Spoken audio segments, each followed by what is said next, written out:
인사하겠습니다. 반갑습니다. 사랑합니다. 잘 지내셨죠? 오래간만입니다.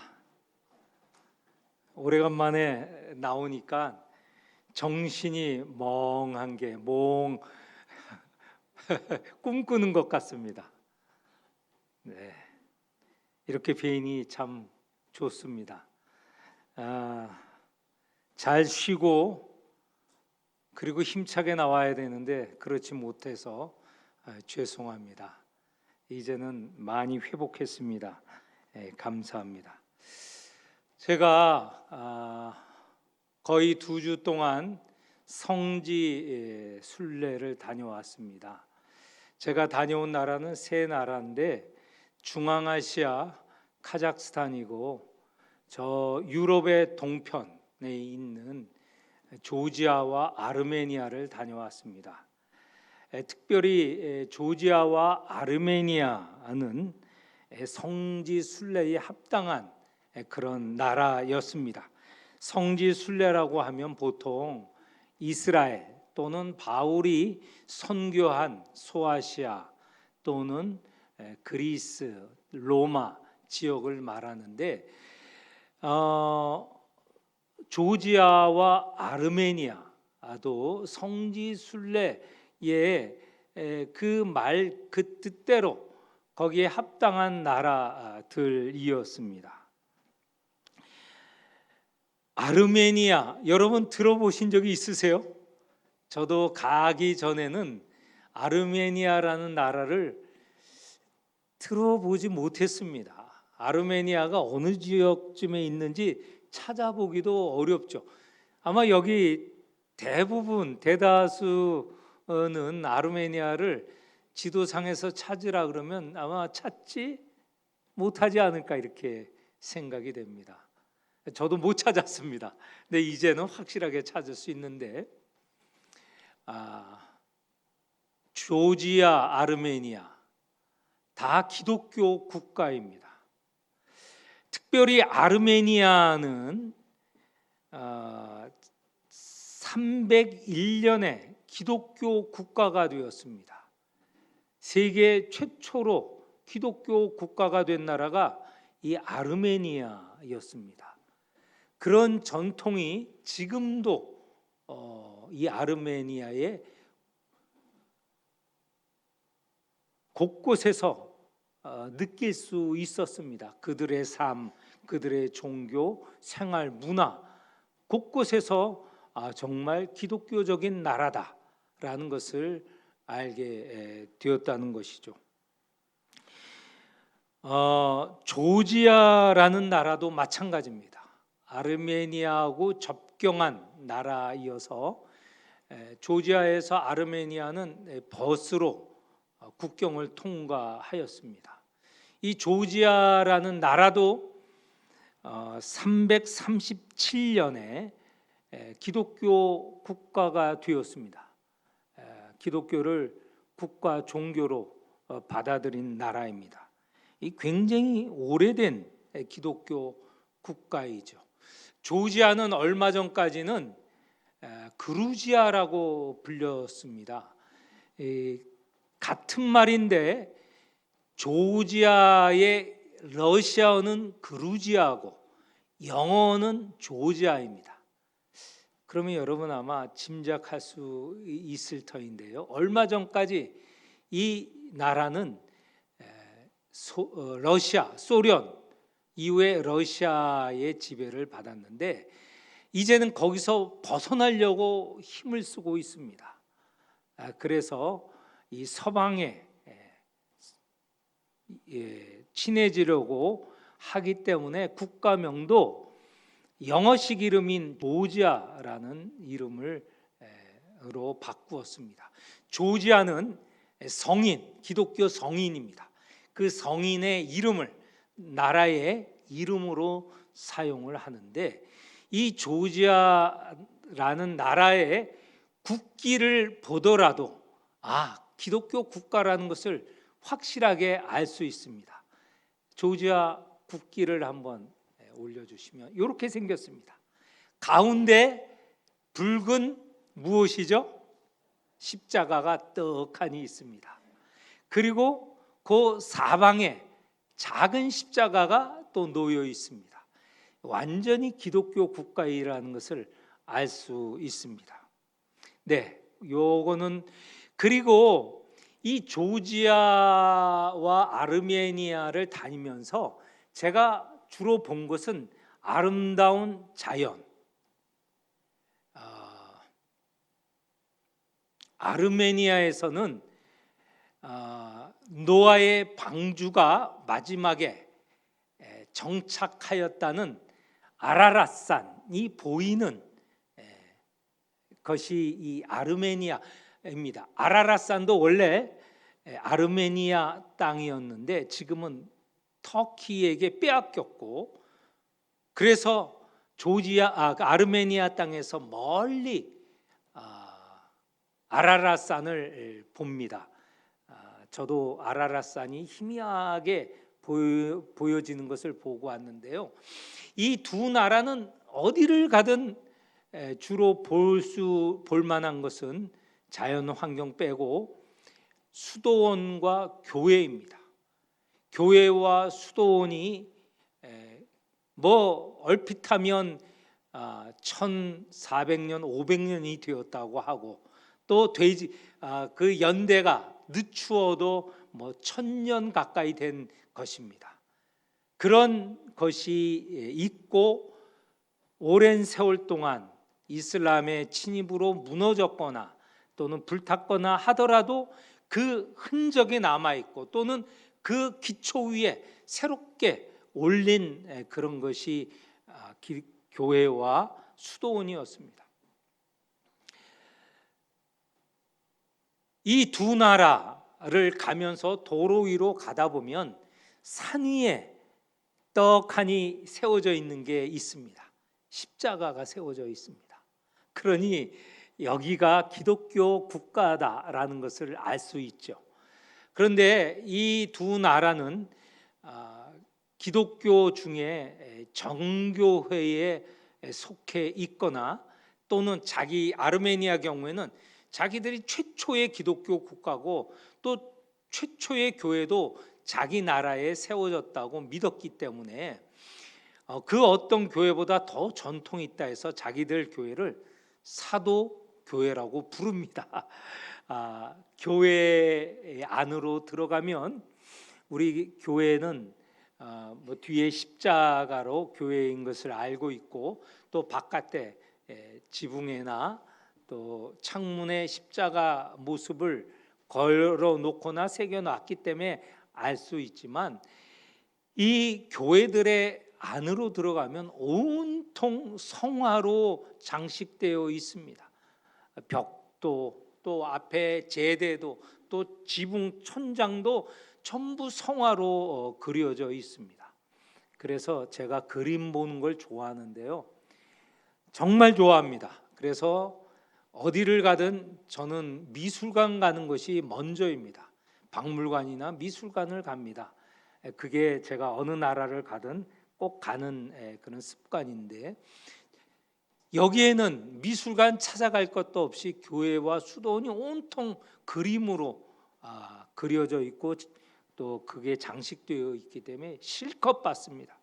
제가 오기 얼마 전에 이제 코로나 징조였던 것 같아요. 아파서 그때서야 비로소 눈이 따가워서 보지 못할 정도가 됐을 때야 힘이 들어서 좀 보는 것을 집중하지 못했지만, 열흘 내내 그림을 보는 것에 정말 만족하고 기뻤습니다. 조지아란 나라를 좀 더 설명을 하면, 조지아의 그 청동, 그리고 쇠, 그리고 여러 재료로 만든 높이가 한 23m, 25m 되는 그런 주물로 된 그런 것으로 만들어진 지역이 있습니다. 제목이 Chronicles of Georgia. 조지아, 우리 성경말로 한다면 역대기입니다. 조지아 역대기. 우리 역대기 상하를 읽지 않습니까? 역대기라는 말이 영어로 크로니클인데 크로니클스 오브 조지아, 조지아의 역사를 그렇게 큰 청동 주물, 쇠로 만든 그렇게 조성된 곳이 있습니다. 제가 말로만 해서는 여러분이 그 얼마나 크고 얼마나 대단한 것인지 알지 못해서 동영상을 하나 찍어 왔습니다. 한번 보시죠.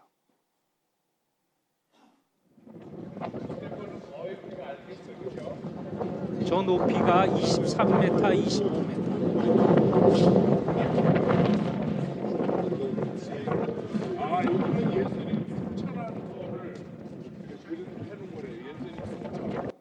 네, 이것의 내용이 무엇인가? 3단계로 기초서부터 1단계, 2단계, 3단계로 거기에 주물되어 형상들이 형태들이 만들어져 있는데 1단에는 저 모든 그 구조물의 1단에는 성경의 내용이 구성되어 있습니다. 2단, 3단은 조지아의 역사적인 사건, 그 사건 가운데 나오는 영웅들, 왕들이 저기에 새겨져 있는데 조지아가 기독교 국가라는 것을 우리가 알 수 있는 것은 뭐냐면 저 1단의 성서의 내용이 새겨져 있습니다. 가장 중심부에 천지 창조가 새겨져 있습니다. 여러 개의 천지 창조가 새겨져 있는데 저게 그 가운데 있는 것입니다. 그 옆에도 천지 창조의 내용이 새겨져 있는데 저게 높이가 한 6, 7m가 되는 엄청 높은 그런 대단한 구조물입니다. 저 높이가 모두 합치면 23m, 5m씩 된다는 것이죠. 그리고 또 이 첫 단계, 1단계에 있는 것 중에 또 다른 것은 예수 그리스도의 사역이 여러 군데의 구조물로 되어 있습니다. 그 가운데 하나를 찍어 왔습니다. 그 다음 이것은 예수 그리스도의 십자가 사건. 그러면서 네, 됐습니다. 감사합니다. 이 것의 내용이 아까 뭐라고 그랬죠? 조지아 연대기. 조지아의 역사, 사건을 저렇게 구조물로 만들어 놨는데 조지아 사람들은 자기들의 나라의 역사의 시작을 어디까지 거슬러 올라가냐면 천지 창조까지 거슬러 올라갑니다. 그리고 예수 그리스도의 십자가 사건, 구원하는 사건이 자기 나라 역사의 중심이라는 거예요. 그리고 337년에 기독교 국가가 되었다는 거예요. 이런 자부심이 조지아, 더 나아가서 저쪽 아르메니아는 더 일찍이죠. 세계 최초니까. 그 두 나라는 이런 자부심이 있었다는 것입니다. 여러분 처음 들으셨죠? 저도 가기 전에는 그냥 듣기만 조금 들었습니다. 그런데 가서 보니 저 사람들의 자부심, 그 종교적인 자부심, 신앙적인 자부심이 대단하더라고요. 수도원이나 또는 교회에 가면 우리와 신앙적인 모습은 좀 다르지만 와서 기도하고 와서 그 그림에 입맞추고 하는 그런 열정들, 그런 간절함을 보고 왔습니다. 저도 큰 도전을 받았습니다. 저들과 같이 신화 생활 전체에 우러나오는 그런 삶인가라는 것을 다시 한번 깨닫게 되었다는 것이죠. 좋은 경험하고 왔습니다. 여러분도 시간이 되면 조지아, 아르메니아를 한번 방문하셨으면, 물론 예루살렘, 이스라엘을 먼저 방문하시고 기회가 되시면 바울의 선교지도 방문하시면서 동시에 아르메니아, 조지아도 한번 가보셨으면 좋겠습니다. 오늘 본문의 이야기입니다. 오늘 본문에는 솔로몬의 이야기입니다. 역대하 1장서부터 10장까지 솔로몬의 이야기가 나와 있습니다. 솔로몬의 이 이야기 1장서부터 10장의 주제는 1장 1절입니다. 오늘 우리가 읽은 1절인데요. 다윗의 아들 솔로몬의 왕위가 견고하여 가며 그의 하나님 여호와께서 그와 함께 하사 심히 창대하게 하시니라. 여기에 보면 솔로몬의 왕위가 견고하게 되었다라는 것이 1장서부터 10장의 주제인데요. 솔로몬의 왕위가 견고하게 된 이유를 1장 하반절에서는 설명하고 있습니다. 바로 하나님이 함께 하시고 하나님이 그를 창대하게 하셨다. 창대하게 하셨다는 것은 위대하게 하셨다는 것입니다. 조지아가 하나님이 함께 하시는 역사, 그것에 아주 단단한 신앙과 역사적인 그런 믿음을 갖고 있었던 것처럼 솔로몬도 그 시대가 점점점 견고하여졌는데 솔로몬의 고백으로, 믿음의 고백에 따르면 하나님이 함께 하시고 하나님이 그를 그렇게 위대하게 하셨기 때문에 그 솔로몬의 재위가 점점점 강고하게 되었다는 것입니다. 우리의 신앙, 우리의 삶이 단단해지기 위해서는 무엇이 필요한가? 1장 1절의 내용이 필요합니다. 하나님이 함께 하셔야 됩니다. 하나님이 우리를 그렇게 만들어 주셔야 됩니다. 내가 만들려고 하면 헛되고요. 하나님이 함께 하시지 않으면 우리가 단단해질 수 없다는 것이죠. 여기에서 큰 교훈을 얻으시기를 축원합니다. 솔로몬이 왕위에 오른 것, 그것은 그의 나이 20세였습니다. 기원전 970년입니다. 예수님이 오시기 전 970년 전에 솔로몬이 20대 나이에 왕위에 올랐습니다. 그가 왕위에 올랐을 때 그는 사실 걱정과 두려움에 빠졌습니다. 아버지 다윗은 어땠습니까? 얼마나 대단한 왕이었습니까? 그는 능수능란하게 나라를 다스렸습니다. 부하들을 거느렸습니다. 백성들을 사랑했습니다. 외부의 적들을 막았습니다. 국가가 강성해지고 나라가 확대되었습니다. 그런데 그런 상황에서 솔로몬이 왕위에 올랐을 때는 그 왕위가 단단하지 못했습니다. 여러분 아시는 대로 많은 그의 형들도 있었고요. 그리고 그보다 더 능력 있게 보이는 왕자들도 있었고요. 20대의 왕위에 오르는데 신하들이 과연 그 아버지 다윗에게 충성한 것처럼 자기에게 충성할지도 모르겠고요. 자기 아버지가 사라지자 과연 적들 이방들은 가만히 있을 건가? 그런 걱정에 있었습니다. 이런 상황에서 솔로몬이 1절에 말하는 것처럼 견고하게 되었다는 것은 하나님이 함께 하셨기 때문에, 하나님이 그를 그렇게 만드셨기 때문에 그렇다는 것인데, 그것의 구체적인 사건이 바로 2절 이후에 1장의 내용이라는 것입니다. 도대체 무슨 사건이 있었기에 솔로몬은 하나님이 함께 하시고 하나님이 그를 그렇게 창대하게 위대하게 만들어 주셨는가 하는 것이 오늘 설교의 주 내용입니다. 1절서부터 7절까지 내용을 보면 솔로몬이 재위 왕위에 오른 후에 그가 한 정말 위대한 일이 있습니다. 그는 무엇보다도 먼저 하나님을 찾았습니다. 하나님께 예배를 드렸다는 것이죠. 5절에 보면 이렇게 설명해 있습니다. 솔로몬이 회중과 더불어 나아가서, 여기서 나아가서라는 말은 찾았다는 말입니다. 하나님을 찾았다는 말입니다. 그리고 6절에 보면 솔로몬이 회중과 더불어 하나님께 1000마리 희생으로 번제를 드렸다, 예배를 드렸다는 것입니다.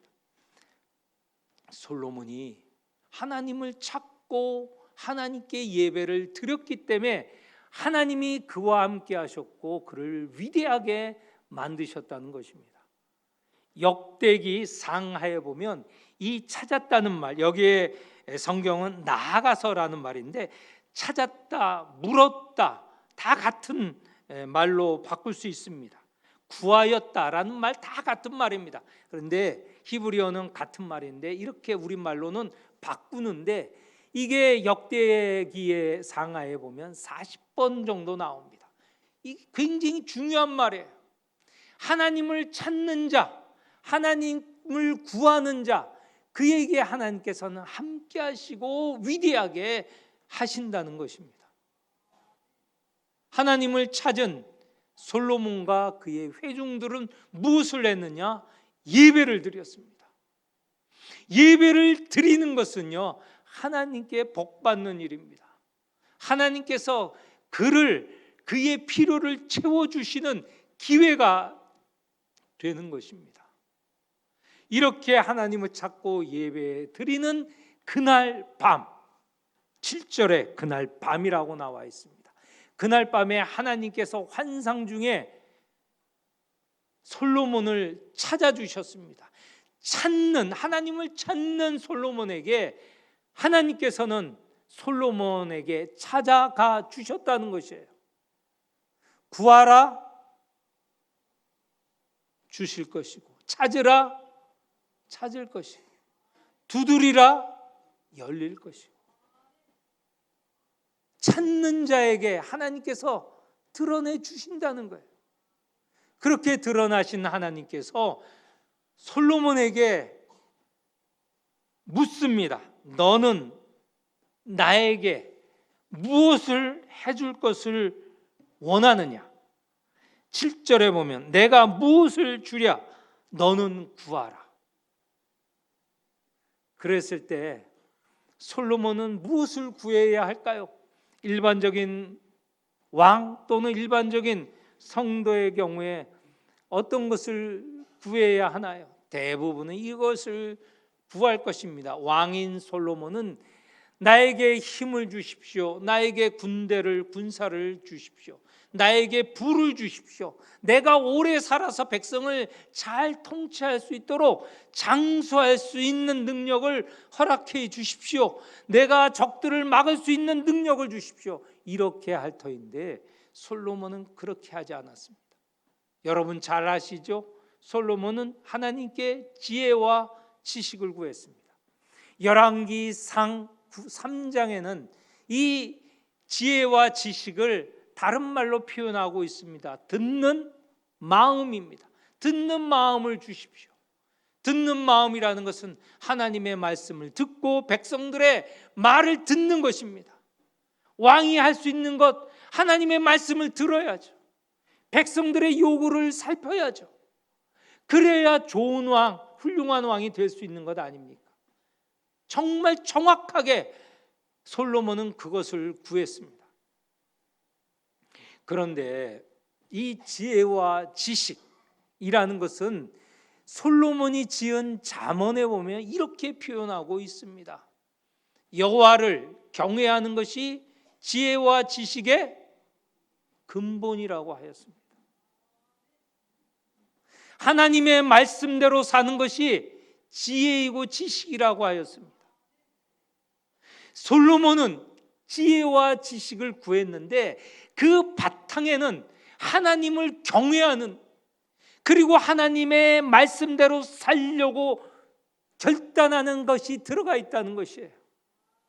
그냥 지혜와 지식, 이것은 단지 우리가 생각하는 많은 아는 지식을 말하는 것이 아니지요. 하나님을 경외하고자 하는 것이고 하나님의 말씀대로 살고자 하는 그런 지혜와 지식이라는 것입니다. 여러분은 지혜와 지식을 구하고 있습니까? 하나님을 경외하고 있습니까? 하나님의 말씀대로 살고자 결단하고 있습니까? 그리할 때 하나님께서 함께 하시고, 그리할 때 하나님께서 여러분들을 위대하게 하십니다. 코로나 때였습니다. 코로나 때 미국 기독교 기관에서 조사한 통계가 있는데요. 당시에 사람들이 무엇을 많이 했는가? 이 어려운 상황 때 사람들이 의지하는 건 무엇이었겠습니까? 스마트폰이에요. 스마트폰. 그 당시의 상황을 보니 사람들이 스마트폰, TV, 무슨 이런 매스미디어 기구를 무려 평균적으로 11시간 붙들고 있다 하더라고요. 여러분은 어떻습니까? 여러분은 나는 뭐 한두 시간인데 그럴 사람이 있습니까? 요즘 보니 저도 스마트폰을 달고 살아요. 붙들고 있어요. 아마 24시간 중에 잠자는 시간 빼놓고는 한 10시간 이상 붙들고 있는 것 같아요. 제 아내도 보면 스마트폰은 늘 붙들고 있더라고요. 제 아내가 굉장히 경건한 여자이거든요. 그래서 보면 경건하게 있었는데 요즘 보면 스마트폰을 붙들고 있더라고요. 그게 오늘의 상황입니다.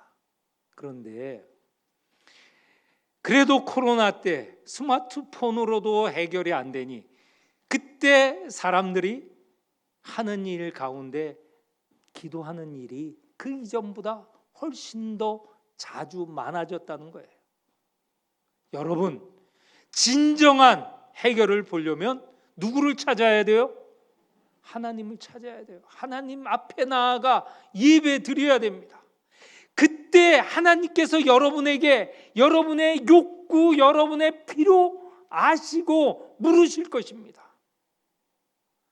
솔로몬이 온 회중 더불어 하나님을 찾고 예배 드릴 때 그 밤에 하나님께서 환상 가운데 나타나서 바로 내가 무엇을 구하느냐, 지식과 지혜를 구하는 것을 아시는 하나님께서 기뻐하시면서 지혜와 지식을 주실 뿐만 아니라 더불어 우리 모두가 필요한 것들을 더하여 주시는 것이죠. 귀한 명예죠. 영광이죠. 그리고 오래 살 수 있는 장수와 그리고 적을 막을 수 있는 그런 능력과 군대들을 더하여 주셨다는 것이에요.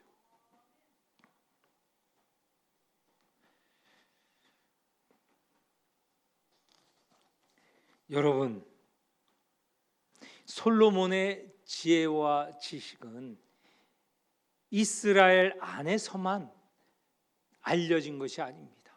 당시의 세계 모든 나라에 알려져 있어요. 그 가운데 대표적인 게 스바, 열왕기인 시바라고 하고 여기는 스바라고 하는 스바 여왕이 솔로몬에게까지 찾아와서 이렇게 말합니다. 제가 우리나라에서 들을 때 솔로몬의 지혜가 크다 할 때 과장스러운 말이라고 들었는데 와서 보니 그 소문은 절반도 안 됩니다. 그렇게 솔로몬의 지혜가 뛰어났다고 그렇게 찬양을 합니다. 그리고는 부러워하는 것이 당신의 솔로몬의 신하들과 솔로몬과 함께 있는 백성들은 참으로 복됩니다. 왜냐하면 그들은 늘 솔로몬의 지혜를 들을 수 있기 때문에 얼마나 복됩니까? 이럴 정도로 이야기를 하는 것이죠. 그렇습니다. 솔로몬의 지혜를 듣는 그 신하들, 백성들은 복받은 신하와 백성들이죠. 그 지혜를 들을 수 있으니 그 지혜를 눈으로 확인할 수 있으니, 그러면 우리는 이런 마음을 가집니다. 야, 솔로몬 시대에 그 사람들은 좋겠다. 근데 여러분에게 강조합니다. 우리들은 더 좋습니다. 더 귀하고 더 큰 지식을 우리는 늘 듣고 읽습니다. 예수님의 교훈입니다. 마태복음 6장에 따르면 예수님께서 솔로몬의 지혜 이상의 지혜를 말씀하십니다. 가장 큰 지혜가 무엇이냐? 너희는 먼저 그의 나라와 그의 의를 구하라. 그리하면 이 모든 것을 더하여 주시리라. 이 모든 것이 무엇입니까? 사람들은요, 먹고 마시고 입고 사는 것에 걱정, 근심이 가득합니다. 예수님께서 그런 것이 필요 없다고 말씀하시는 게 아니에요. 그런 걱정, 근심을 아는데 그 걱정, 염려하는 이들에게 큰 지혜, 지식을 주시는데 먼저 하나님의 나라와 의를 구하라. 그리하면 너희들이 걱정하고 근심하는 것은 아버지께서 더하여 주신다고 말씀하시는 것입니다. 그것을 우리는 언제든지 듣고 볼 수 있는 것이죠. 그것이 현재 우리의 위치입니다. 우리는 지혜의 근본이시고 말씀의 근본이시고, 아니 지혜 그 자체이시고 말씀 그 자체이신 예수 그리스도와 늘 함께하고 있습니다. 성경을 피면 만나게 됩니다. 기도하게 되면 만나게 합니다. 찬양하면 우리 가운데, 우리 마음에 임재하십니다. 얼마나 감사합니까? 이와 같은 복을 받은 것이 바로 우리라는 것이죠. 이런 진정한 지혜와 지식을 가진 자로서 하나님께 늘 감사하며 영광을 올리는 우리 성도들이 되시기를 축원합니다. 기도하겠습니다. 하나님 아버지, 저희에게 지혜와 지식을 주시니 감사합니다. 지혜와 지식의 근본이신 우리 주님 예수께서 언제나 저희와 함께 하시고 저희에게 그 큰 지혜와 지식을 주시려 하고 있음에 감사를 드립니다. 하나님, 정말 지혜로운 자가 되게 하여 주옵소서.